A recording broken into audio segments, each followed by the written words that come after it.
pernah mengikuti, baru mau ikuti namanya pergerakan misi Zending dulu ada. Oh, Zending. Iya, Ya.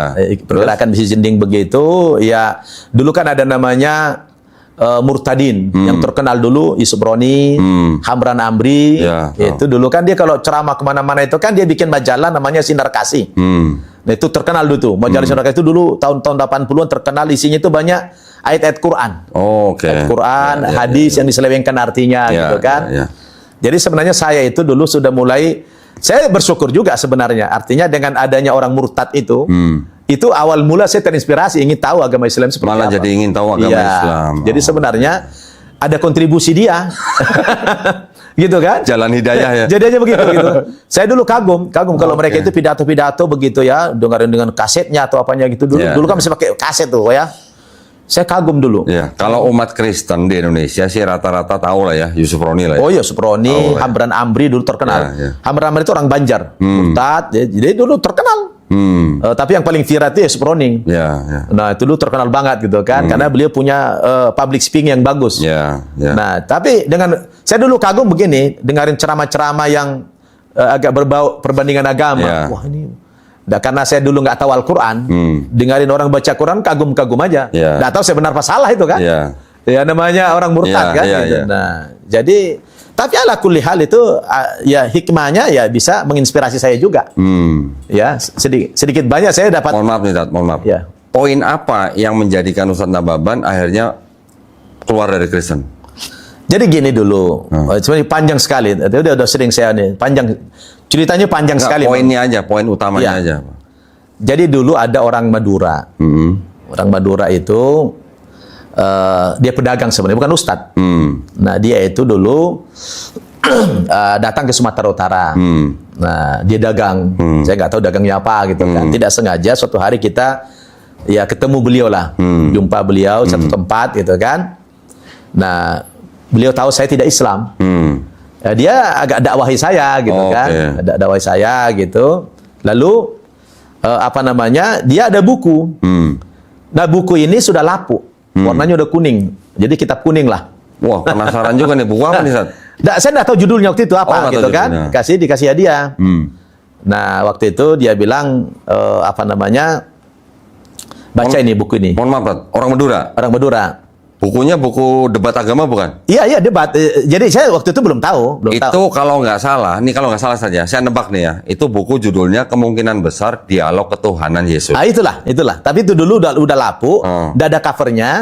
Jadi kasih hadiah itu. Itu adalah debat antara Kiai Haji Bahodin Mudori. Iya. Dan Antonius ya. Biduri ya. Betul. Oh iya benar, Masya Allah. Jadi saya waktu itu dikasih buku ini, ya, saya baca. Setelah pulang saya kan baca. Wah, ternyata ini debat antara kiai dan pendeta. Dan saya tahu ujungnya aja. Ujungnya itu di situ taruhan.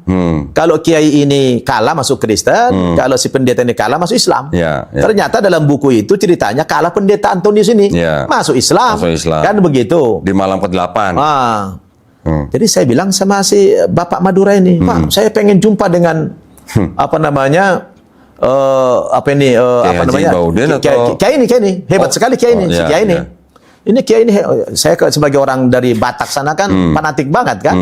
Saya penasaran, ini hebat banget Kiai ini. Nah, saya kok pengen jumpa dengan Kiai ini. gitu kan penasaran saya. Ketemu Erizat? Enggak. Jadi kata beliau ini kan Kiai udah lama meninggal. Udah lama meninggal katanya. Tapi kalau ente pengen jumpa dengan orang-orang yang sepaham dengan dia di Jawa Timur itu gudangnya. Jadi singkat cerita almarhum Kiai Haji Abdul Wasian ya kalau salah. Itu diantaranya, diantaranya kader-kader beliau lah itu gitu kan. Nah, akhirnya saya ke Jawa Timur, ke Jember. Saya nggak jumpa Kiai Asian. Saya ke Jember, ke tempatnya beliau ini yang ngasih buku tadi.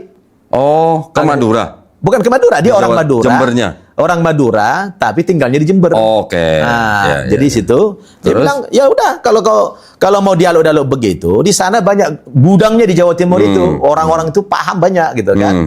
Nanti ente sekenalkan dengan kiai-kiai di sana yang paham perbandingan agama. Betul lah kok. Singkat cerita sampai saya di sana di Jawa Timur itu, di Jember itu, dikenalkanlah dengan kiai-kiai yang betul-betul paham. Saya asal ngobrol, dialog begitu, kalah terus saya. Tapi mohon maaf, waktu Ustadz mau berangkat ke Jember, itu diizinin sama orang tua? saya nggak pamit. Oh, nggak pamit. Nggak pamit saya. Kirain Nggak pamit. Nggak pamit saya. Nah, Terus? kita kan BTL, batas tembak langsung. Ya karena penasaran aja. Iya. Saya senang Iya, saya dengan perbandingan agama gitu kan. Karena dengerin dari Suproni, Hamran Amri dulu tuh Iya. menarik. Saya kalau ada orang pidato membawa Quran gitu, menarik bagi saya. Atau juga orang Islam bawa Alkitab, menarik Iya. bagi saya Oke. gitu kan. Pokoknya yang anggap berbau perbandingan itu kan. Iya. Nah, singkat cerita, kalau saya sampai di Jawa Timur itu, saya dialog dengan para kiai di sana, kalah lah saya. Iya. Sebenarnya bukan mau debat tujuannya, mau sharing-sharing gitu aja Iya, lah gitu iya. kan. Memangnya saya siapa kok? Hebat Iya. banget mau debat gitu kan. Nah, saya banyak dapat ilmu tentang kristologi, tentang kekristenan itu. Kok dia lebih paham dari saya tentang Kristen gitu kan. Iya. Nah, singkat cerita setelah sekian lama Allah gerakkan hati saya, diberikan hidayah, saya pun minta masuk Islam. Atas kesadaran pribadi. Dari yang Di paksa. Jember berarti Di Jember. ya? Oke. Jember. Nah, begitu saya syahadatkan, kiai itu bilang sama saya, udah meninggal kiai itu. Saya bilang kata kiai ini, kamu jangan pulang dulu ke Medan, kamu belajar dulu di sini. Nah, akhirnya itulah perjalanan saya begitu kok. Mungkin kalau nggak disarankan begitu, saya tidak mungkin saya bisa jadi ustadz seperti sekarang. Ustadz nggak ke Madura? Kalau ke Madura saya belakangan saya ceramah-ceramah malah. Setelah menjadi ustadz. Setelah ustadz ke Madura. Saya pernah, alhamdulillah, berziarah ke makamnya Kiai Haji Baudan Mudori langsung. Oh, saya belum pernah kalau itu. Langsung ke makamnya. Di mana terus Di Madura. Nah, di mana? Madura di mana? Di Sumenep ya kalau nggak salah. Oh, Sumenep. Saya belum pernah ke sana malahan. Saya juga dibawa ke pesantrennya, ke rumah tempat berdebat itu gitu ya. Terus saya bertemu dengan anaknya di Surabaya. Wah, menarik sekali ceritanya memang. Jadi kalau kita baca buku itu, memang kok sepertinya Kiai Haji Baudan Mudori itu sepertinya nggak pernah belajar kristologi, tapi kok tahu ayat-ayatnya gitu. Iya.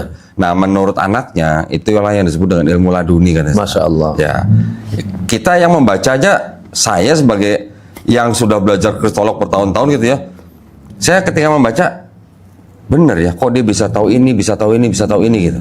Itu butuh bertahun-tahun untuk belajar Masya seperti Allah. itu gitu ya.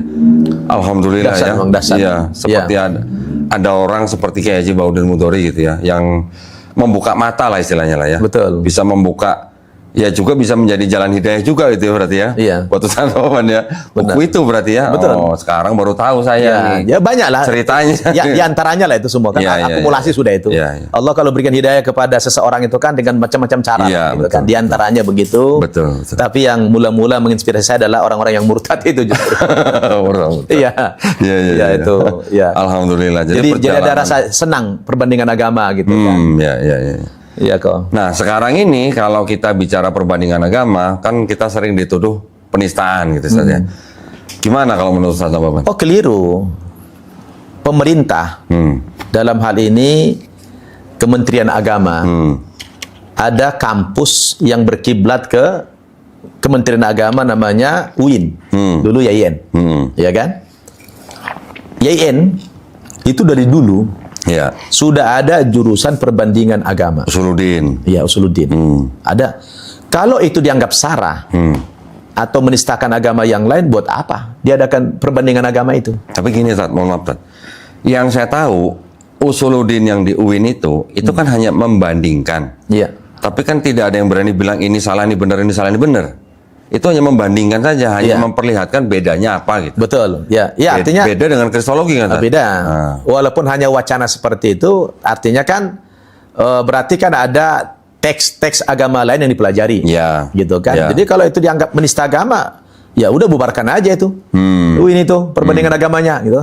Tapi kan sampai hari ini masih ada. Masih ada. Ya, artinya seperti pertanyaan Ko Dondi tadi, ya kita kan tidak menistakan agama orang lain. Anda juga silakan ya membuka lembaran Al-Qur'an, tapi Anda harus punya ilmu. Jangan asal bunyi. Ya. Jangan karena kalau kita belajar Alkitab, saya pikir kan tidak banyak disiplin ilmu yang harus kita pelajari. Karena Alkitab itu kan sudah ditranslate ke dalam berbagai macam bahasa, Ya, gitu kan? ya. Sudah diterjemahkan. Tapi kalau Al-Quran, dia masih murni Ya. berbahasa Arab. Orang yang tidak bisa membaca Al-Quran dan tidak bisa berbahasa Arab, mustahil bisa paham Al-Quran. Ya. Jadi Islam itu terbuka sebenarnya. Ya. Jadi orang-orang non-Muslim silakan dikaji. Saya kan sering ceramah ke Amerika, saya tahu di Harvard, kemudian di UCLA, di UC San Berkeley, bahkan di saya ke Montreal sana, McGill. Mereka juga belajar Al-Quran, ya. Ya, di Harvard sana dikaji Al-Quran. Ya, ya. Kita terbuka. Dan ada Islamic Studies di Barat, ada pelajaran perbandingan agama Islam, mereka orang-orang orientalis belajar Islam, itu terbuka. Ya, Islam itu terbuka dikaji, dan kita tidak mengatakan penistaan. Ya. Selagi tujuannya adalah untuk mengkaji secara keilmuan, tafadhol. Ya, ya. Nah, kita juga begitu. Ya. Mengajarkan kristologi ini kita nggak boleh mengejek agama lain, tidak boleh, dilarang dalam Al-Quran. Ya. Karena Allah dengan tegas. Betul. Wala tasubbul ladzina yad'una min dunillah fayasubbullah adwan bighairi ilm. Jangan kamu ejek, jangan kamu hina Menghina Tuhan-Tuhan sembahan agama lain. Ya. Kalau kamu ejek Tuhan mereka, nanti mereka akan mengejek Tuhan kamu. Iya. Lebih dahsyat lagi. Iya, ya. Tanpa ilmu. pengetahuan, ya. Iya kan? Jadi nggak boleh mengejek. Nah, kalau saya menentang kalau ada orang-orang siapapun mengejek itu tidak boleh. Iya, Ya iya. kan? Itu menyalahi Quran. Betul. Tapi kalau kita bedah seperti Kodondi misalnya, ya bedah teks, boleh-boleh aja. Ya, ya. Selagi bisa dipertanggungjawabkan secara ilmu pengetahuan, kenapa Selama tidak? ilmiah. Secara ilmiah, kenapa tidak? Selama ada dokumennya. Ada dokumennya dan bisa dipertanggungjawabkan, kenapa tidak? Ya, ya. Dan kita bukan menistakan, Ya, bukan ya. menjelekkan. Kita bicara keilmuan. Ini ada teksnya. Anda gimana memahami ini? Kan gitu. Kita kan balik bertanya gitu. Saya pikir enggak. Itu bukan penistaan bagi saya. Ya, ya. Saya punya pandangan juga begini, Ustaz. Ini juga saya dapat masukan dari guru-guru kita di MUI. Jadi kita kan tidak boleh menafsirkan kitab suci orang. Ya kan? Setiap agama, setiap kitab suci itu kan punya tafsir masing-masing. Ya. Yang berhak menafsirkan Quran adalah ulama kita, Ya. ya, ahli tafsir kita. Yang berhak menafsirkan Bible juga pemuka agama Kristen. Ya. Tapi juga kita tidak boleh lupa yang berhak menafsirkan kitabnya orang Yahudi, ya Rabi Yahudi juga. Ya, betul. Sekarang masalahnya kita sudah tahu ternyata mungkin 2/3 atau 3/4-nya kitab Kristen ini kan berasal dari kitabnya orang Yahudi. Betul. Yang ditafsirkan oleh Kristen menggunakan kacamata Kristen. Iya, betul. Nah, jadi ketika kita sedang berbicara lintas agama yang berdasarkan teks, kita tetap tidak boleh lompat pagar lah kalau zaman Ya, sekarang benar. istilahnya. Lompat pagar artinya kita menggunakan tafsir kita, tapi kita tidak mendasarkan kepada tafsirnya orang-orang yang punya otoritas gitu. Iya, betul. Nah, jadi maksud saya setiap diskusi atau mungkin kajian yang lintas agama, kita tetap tidak boleh lompat pagar dengan mengambil tafsirnya orang lain menurut pandangan kita. Iya.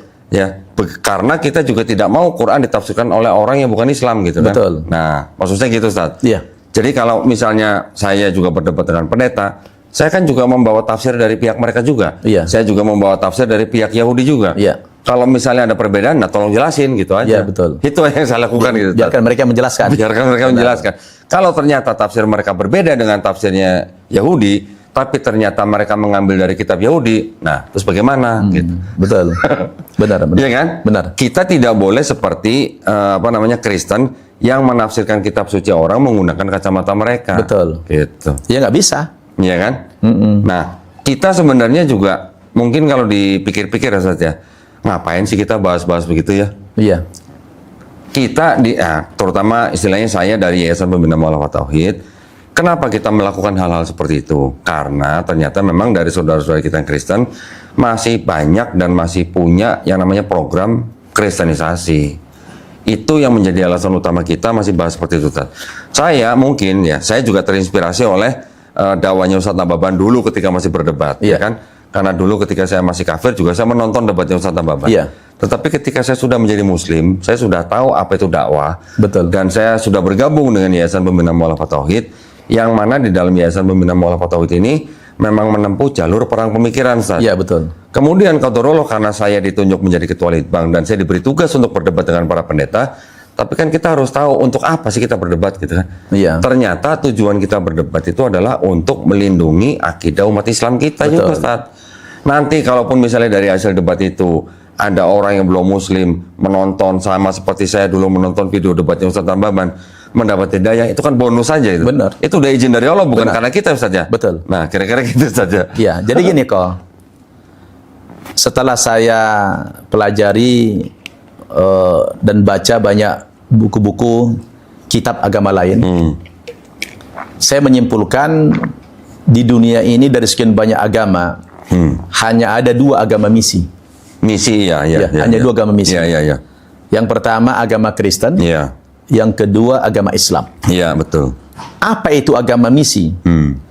yaitu agama yang selalu ingin mengajak orang lain ke dalam agamanya. Iya, betul. Nah, saya lihat ini cuma dua agama. Iya, betul. Jadi agama Kristen itu agama misi, Islam juga agama misi. Iya, betul. Dalilnya bisa kita baca dalam Injil Matius pasal 28 ayat 19 atau juga Injil Markus pasal 16 ayat 15. Iya. Pergilah kamu ke segenap penjuru dunia, jadikanlah semua bangsa menjadi muridku, dan baptislah mereka dalam nama Bapa, Anak, dan Roh Kudus. Ya. Jadi setiap umat Kristen berkewajiban mengajak orang lain yang belum Kristen masuk ke dalam agamanya.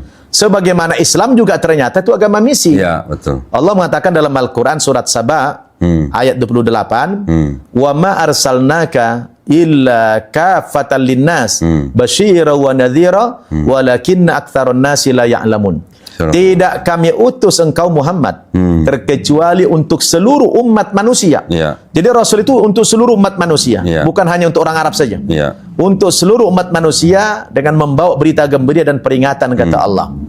Dalam ayat yang lain kata Allah, wa ma kunna mu'adzibina hatta nab'atha rasula. Kami tidak akan mengazab suatu kaum sampai datang kepada kaum itu utusan Allah berdakwah menyelamatkan mereka masuk Islam. Ya. Jadi ternyata memang dua agama ini sama-sama mempunyai misi memasukkan orang ke dalam agamanya. Jadi bukan cuma Kristen, Islam juga berkewajiban. Kan begitu. Nah, hanya saja dalam prakteknya memang kita tidak boleh melanggar rambu-rambu. Artinya silakan Anda berdakwah, tapi tidak boleh membujuk-bujuk orang pindah agama. Islam melarang itu. La ikraha fid din, qad tabayyana rusdu minal ghayy. Tidak ada paksaan dalam beragama karena sudah nyata perbedaan mana agama yang benar, mana agama yang salah. Jadi kita tidak boleh mengiming-iming, apalagi mengintimidasi orang pindah agama. Tidak boleh. Kenapa? Karena agama itu adalah masalah pribadi, ya kan? Tidak boleh dipaksakan, karena manusia lain itu merdeka, bebas, gitu kan? Nah, sebenarnya kita juga tidak punya otoritas melarang mereka. Oh, kamu tidak boleh melakukan kristenisasi, sebab itu adalah perintah agama dia. Nah, sebagaimana mereka juga nggak boleh melarang kita melakukan islamisasi, kan itu perintah agama kita juga. Nah, tinggal di lapangan bagaimana? Harus kita patuhi rambu-rambu. Nah, kan gitu. Anda tidak boleh dong membujuk-bujuk orang masuk agama Anda, kami juga nggak boleh. Ya, kita sama-sama misi nih. Anda agama misi, kami juga agama misi. Tapi ayo kita kompetisi, tapi cara sehat, kan begitu. Nah, dalam prakteknya orang tanya saya, Ustadz, mana lebih banyak orang yang murtad daripada orang yang masuk Islam? Saya bilang, saya berani jamin, jauh lebih banyak orang yang masuk Islam daripada orang yang murtad. Saya bisa jamin. Buktinya apa? Kalau antum ke barat, Amerika, Eropa sudah keliling, gitu kan? Kalau antum ke sana, maaf, rumah ibadah mereka sudah rata-rata sudah ditutup, banyak kosong, sudah kosong. Dijual. Umatnya sudah banyak menjadi agnostik. Dia, ateis juga ya. Ada yang jadi ateis, tapi paling banyak agnostik. Apa itu agnostik? Mereka masih percaya kepada Tuhan, tapi nggak percaya sama agama lagi. Dan sebagian mereka ada yang masuk Islam. Nah, sementara di Barat, Islam itu berkembang begitu pesat. Di Amerika itu, di Kanada, di Eropa itu, saya kebetulan sudah mengunjungi 3 tempat suci agama. Saya sudah pernah ke Vatikan, saya sudah 2 kali ke Yerusalem, saya sudah berkali-kali ke Mekah. Jadi 3 tempat suci agama samawi ini udah saya kunjungi semua. Dan ada perbandingan bagi saya. Artinya saya lihat dengan mata kepala saya bagaimana sekarang di Barat, di Eropa itu terjadi yang namanya as-sahwa al-islami al-kubro. Kebangkitan Islam secara besar-besaran. Hampir tiap hari orang masuk Islam. Jadi silahkan mereka menjalankan misinya, kita juga menjalankan misi kita. Tapi jangan melanggar rambu-rambu tadi. Nah gitu kok. Mohon maaf, Tat. Kok. Kalau yang disebut Ustadz dengan rambu-rambu itu adalah yang disebut dengan keputusan bersama 2 menteri. Betul. Menteri Agama dan Menteri Dalam Negeri. Nomor 1 tahun 79 yang melarang orang mensiarkan agama kepada orang atau kelompok orang yang sudah beragama. Jadi kita juga tidak boleh istilahnya mensiarkan agama kepada orang yang sudah beragama. Mereka juga tidak boleh, tetapi di lapangan kan kita lihat sendiri. Nggak bisa. Nah, nggak bisa. Masih banyak pelanggaran seperti yang saya tahu dan yang kami tahu dan banyak sekali buktinya. Memang dari kalangan Kristen sendiri itu banyak melanggar keputusan bersama itu. Dan yang saya baca juga memang sebelum keputusan bersama itu dikeluarkan itu memang banyak diprotes oleh kalangan mereka sebelum berlakukan gitu loh. Iya. Jadi memang ya walaupun kalau tadi Ustadz menyebutkan Matius 28:19, Markus 16:15, Iya. walaupun saya juga bisa buktikan itu ayat atau yang teks yang tidak otentik gitu Iya, ya, atau iya. ayat sisipan atau apapun, saya bisa buktikan. Iya. Tetapi itu memang mereka Ya pakai, faktanya itu mereka pakai. yang mereka pakai Referensinya untuk ini. mereka melakukan kristenisasi. Betul. Jadi ya kita seharusnya beragama dengan dewasa ya Ustaz ya. Betul.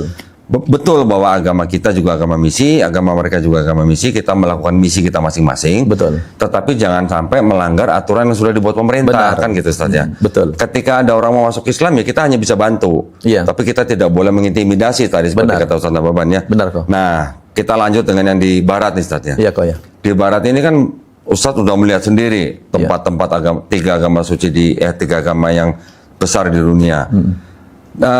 Tadi Ustadz udah bilang banyak gereja di sana yang kosong Betul. dan dijual gitu ya. Dan banyak dijadikan masjid.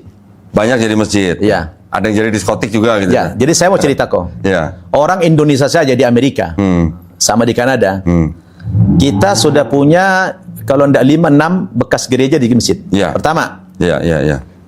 kita sekarang ini ada pengusaha Indonesia, saya mau sebutkan namanya, itu beli gereja di LA, besar, Ya. dibeli, dijadikan masjid, dikasih nama Masjid At-Thohir, Masya Allah. karena orang tuanya ada namanya Thohir. Oke. Paham lah ya? Ya. Masjid At-Thohir. Ya. Nah, kemudian di Houston, di Texas States, kita di sana beli juga rumah ibadah mereka dijadikan masjid namanya Istiqlal. Kemudian di Washington DC, gabungan 3 state, Washington DC, Maryland, Virginia, juga beli bekas rumah ibadah mereka dijadikan masjid namanya Imam Center. Ya. Kemudian di California ada satu kota namanya San Bernardino, bekas rumah ibadah mereka juga dijadikan masjid At-Taqwa. Kemudian baru-baru ini Ustadz Adi Hidayat juga ada beli rumah ibadah mereka di Toronto, Masya Allah. dijadikan nama Masjid Istiqlal. Masya Allah. Nah, itu baru orang Indonesia kok. Ya. Dan itu bekas rumah ibadah mereka dan masih asli. Ya. Saya bisa tunjukkan fotonya kok. Ya. Masih ada salibnya juga, masih ada. Gitu Saya kan? juga ada teman Ustadz di Amerika. Ya. Di Philadelphia kalau nggak salah. Siapa namanya? Namanya Bang Irfan, Bang Irfan. Irfan ya? Ya, ini teman saya, subscriber saya. Iya. Dia bangga banget ketika dia Jumatan, dia tunjukkan foto dan videonya.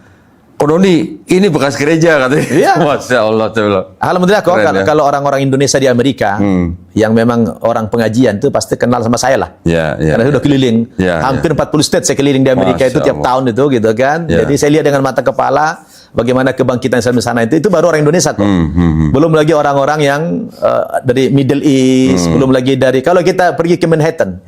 Itu di pusat kota New York itu. Antum kok, coba antum keliling di segitiga Mas, Jakarta, Sudirman, Tamrin, Kuningan, Gatsu. Coba hitung, ada berapa buah masjid yang betul-betul masjid? Itu masih kalah di Jakarta dibanding di Manhattan. Malah lebih banyak sana. Banyak. Di Manhattan Masya itu saya hitung belasan masjid kok yang betul-betul masjid. Masya Allah. Kalau di Sudirman, Tamrin kan ya kantor yang dijadikan basement, ya. gitu kan? Ya, Bukan betul-betul masjid. Kalau di sana benar-benar masjid, bukan kantor.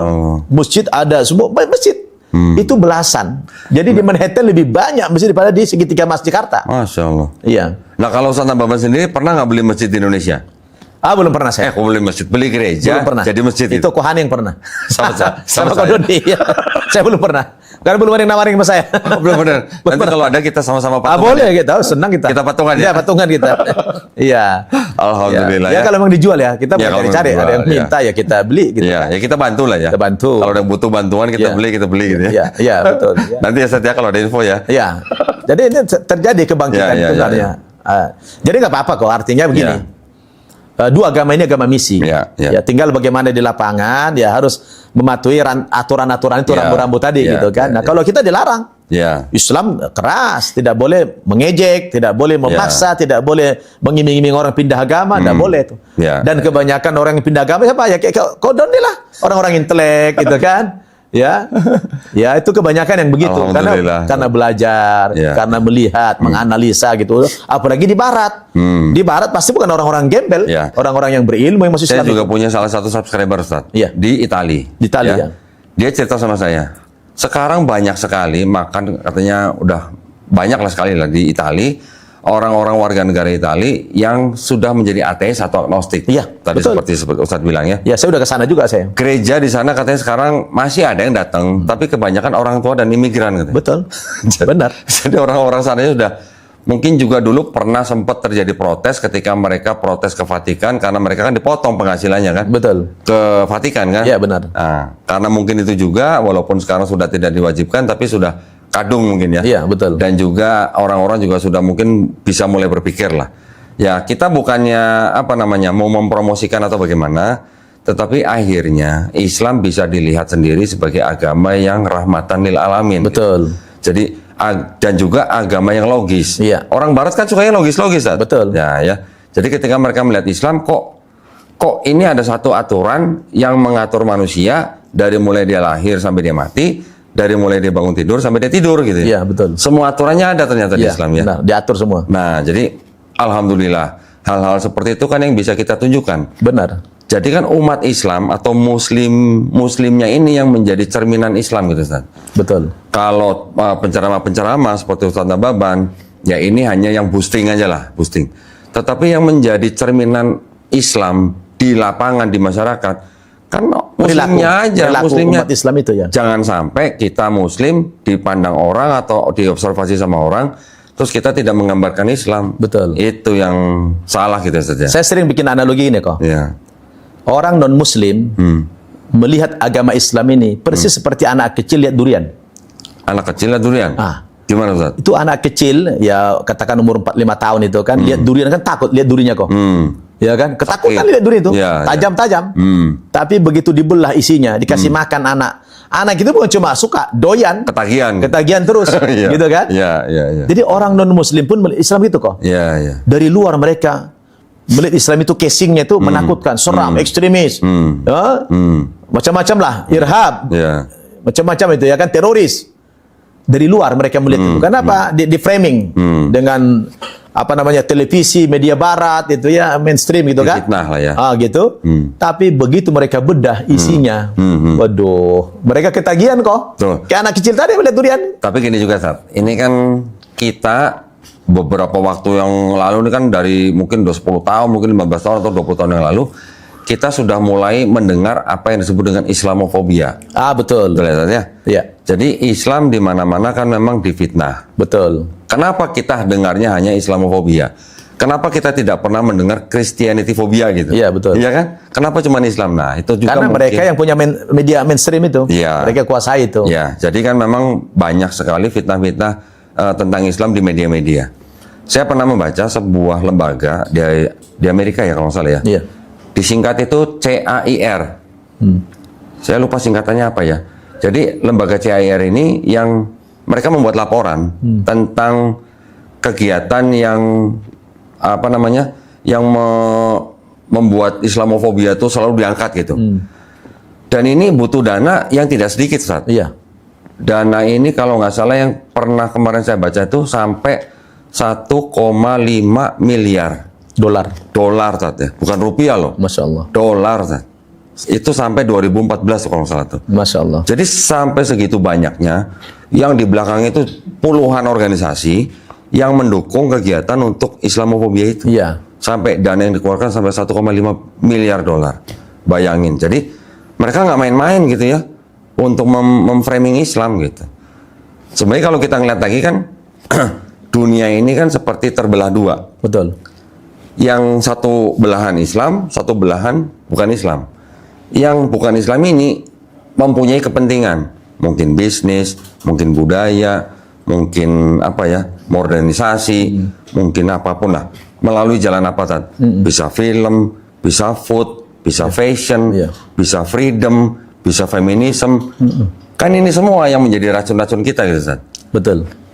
Kan cuma umat Islam dari mulai keluarga yang menjaga keluarganya tidak keluar dari moral Islam gitu. Betul. Karena kepentingan-kepentingan ini melihat Islam sebagai bangsa yang besar gitu. Makanya bagaimana caranya supaya kepentingan mereka masuk kepada umat Islam. Mungkin itu juga gitu ya yang menyebabkan adanya Islamofobia. Betul. Gitu ya, jadi begini kok, apa namanya? Islamofobia itu kan bukan baru kemarin. Ya. Dari zaman Nabi kan sudah ada. bahwa orang tidak senang dengan Islam, segala macam cara dilakukan, bahkan berpura-pura masuk Islam. Ya. Seperti Abdullah bin Sabah misalnya, itu banyaklah dalam sejarah itu. Ya mungkin mulai ramai kembali dihidupkan Islamophobia ini ketika terjadi 9/11 itulah, tahun 2001 gitu kan. Nah, tapi begini, Allah mengatakan dalam Al-Quran, yuriduna ayutfi'u nurallahi biafwahihim wa ya'ballahu illa ayutimma nurahu walau karihal kafirun. Saya kalau nonton TV di barat, di Amerika itu, waduh, itu ganti-ganti channel saya lihat itu, rata-rata itu siarannya, beritanya itu yang menjelekkan Islam. Tiap hari. Tiap hari di framing Islam itu jelek, gitu kan?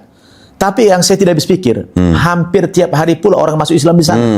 Jadi ini kebenaran janji Allah, kok ya? Yuriduna ayutfi'u nurallahi biafwahim.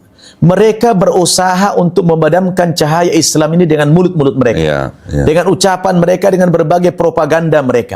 Mereka mengatakan Islam ini teroris segala macam itu, tapi berhasilkah misi itu? Tidak. Wa ya'ballahu illa ayutimma nurahu walau karihal kafirun. Justru cahaya Islam itu, kata Allah, dibuat semakin terang benderang di mana-mana. Yang ditandai orang berbondong-bondong masuk agama Islam. Coba lo kok, 2 tahun belakangan ini, itu yang namanya di Times Square di New York itu, di Times Square itu, di tempat terbuka kayak alun-alun gitu, diadakan sholat tarawih berjamaah, kok dikawal tentara kok. Saya nonton.